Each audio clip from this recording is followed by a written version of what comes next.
ಮಂಗಳಮುಖಿಯರ ಆಶೀರ್ವಾದ ಬಹಳ ಶ್ರೇಷ್ಠ ಅನ್ನೋ ನಂಬಿಕೆ ಐತಿ. ಅವರ ಆಶೀರ್ವಾದ ಪಡೆದ್ರೆ ಸಾಕ್ಷಾತ್ ಶ್ರೀರಾಮನ ಆಶೀರ್ವಾದ ಪಡೆದಷ್ಟೇ ಶಕ್ತಿ ಅದರಲ್ಲಿ ಇರ್ತೈತಿ ಅಂತ ನಾವು ನಂಬ್ತೀವಿ. ಮನೆಯೊಳಗೆ ಯಾವುದೇ ಶುಭ ಕಾರ್ಯಕ್ರಮ ಆಯಿತು, ನಾಮಕರಣ ಆಯಿತು ಅಂತಂದ್ರೆ ಅವರನ್ನು ಕರೆಸಿ ಅವರಿಂದ ಆಶೀರ್ವಾದ ಪಡಿತೀವಿ. ಅಷ್ಟು ಶಕ್ತಿ ಅವರಿಗೆ ಎಲ್ಲಿಂದ ಬಂತು? ನಮ್ಮ ಪುರಾಣಗಳ ಪ್ರಕಾರ ಶ್ರೀರಾಮ ತನ್ನ ವನವಾಸವನ್ನು ಮುಗಿಸ್ಕೊಂಡು ಬರಬೇಕಾದ್ರೆ ಸರಯೂ ನದಿ ದಂಡಿಗೆ ಸ್ವಲ್ಪ ಜನ ನಿಂತಿದ್ರಂತ.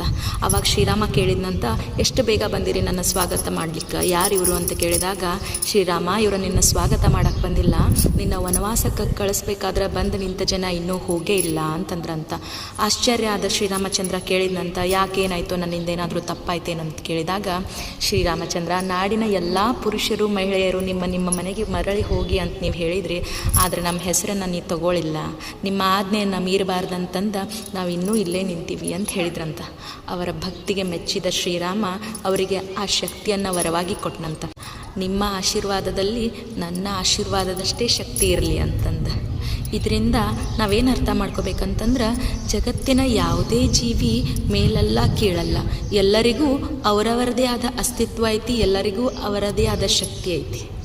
ಯಾರನ್ನು ಕೀಳಾಗಿ ನೋಡುವ ಅವಶ್ಯಕತೆ ಇಲ್ಲ, ಯಾರನ್ನು ಎತ್ತಿ ತೋರಿಸುವ ಅವಶ್ಯಕತೆಯೂ ಇಲ್ಲ.